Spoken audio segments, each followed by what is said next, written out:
દિશા દક્ષિણ પોલીસ અને હિન્દુ સંગઠનો દ્વારા તેના પરિવાર સાથે મિલન કરાવ્યું। નાગાલેન્ડ રાજ્યમાંથી ગુમ થયેલા ઈસમનું દક્ષિણ પોલીસ સહિત સેવાભાવી સંગઠનો દ્વારા પરિવાર સાથે કરાવ્યું મિલન। ડીસા શહેર દક્ષિણ પોલીસે નાગાલેન્ડ રાજ્યમાંથી ગુમ થયેલ ઈસમને ડીસા શહેરમાંથી શોધી કાઢી પરિવાર સાથે મિલન કરાવી માનવતાનું ઉદાહરણ પોલીસે પૂરું પાડ્યું।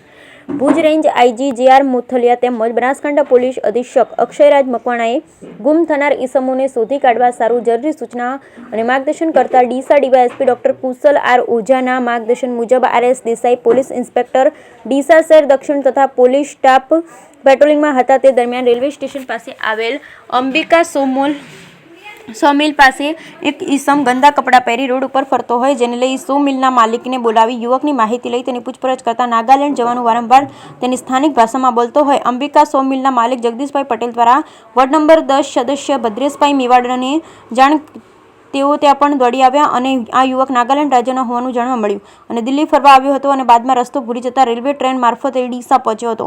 કોઈ પણ ભાષા જાણતો ના હોવાથી ઠેર ઠેર ભટકીને ફરી રહ્યો હતો। ત્યારે ભદ્રેશ મેવાડા સહિત જગદીશભાઈ પટેલ દ્વારા યુવકને દક્ષિણ પોલીસ સ્ટાફના સાથે પોલીસ મથકે લાવવામાં આવ્યો। તે માનસિક રીતે અસ્થિર જણાતો હોય, હિન્દી તથા અંગ્રેજી ભાષા જાણતો ન હોય, પોલીસ દ્વારા સતત 4 દિવસ સુધી શેલ્ટર હોમમાં રાખવામાં આવ્યો અને આ દ્વારા યુવકને નવા કપડાં પહેરાવી પોલીસ દ્વારા રહેવા અને જમવાની વ્યવસ્થા ઊભી કરવામાં આવી અને યુવકનું કાઉન્સિલિંગ કરતા તેણે પોતાનું નામ ઠામ જણાવેલ, જે સરનામા આધારે ગૂગલમાં ઓનલાઈન સર્ચ કરી સરનામાના નજીકના પોલીસ સ્ટેશનનો સંપર્ક નંબર મેળવી સંપર્ક કરતા ઈસમ ગઈ તારીખ 18/11/2023ના રોજ રાત્રિના નાગાલેન્ડ રાજ્યના દિમાપુર જિલ્લાના ન્યુલેન્ડથી ગુમ થયેલાની માહિતી મળેલ।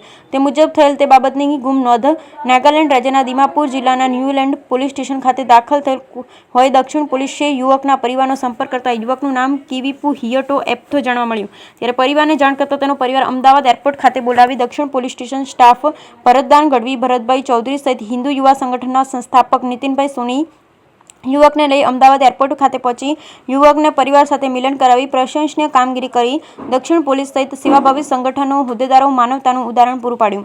જ્યારે દક્ષિણ પોલીસે માનવતાભરી કામગીરી કરતા ડીસા શહેર પ્રમુખ રમેશભાઈ દેલવાડિયા, શહેર ભાજપ મહામંત્રી અશોકભાઈ પટેલ સહિત ચેતનભાઈ ત્રિવેદી સહિત આગેવાનો દ્વારા ડીસા શહેરના હિન્દુ યુવા સંગઠન સંસ્થાપક નીતિનભાઈ સોની, દીપકભાઈ કછવાને સહિત દક્ષિણ પોલીસના પીઆઈ આર.એસ. દેસાઈ તથા સ્ટાફ દ્વારા કરવામાં આવેલ માનવતાની કામગીરીને બિરદાવી અભિનંદન સાથે શુભેચ્છા પાઠવી। Bureau report, બરઠકડી।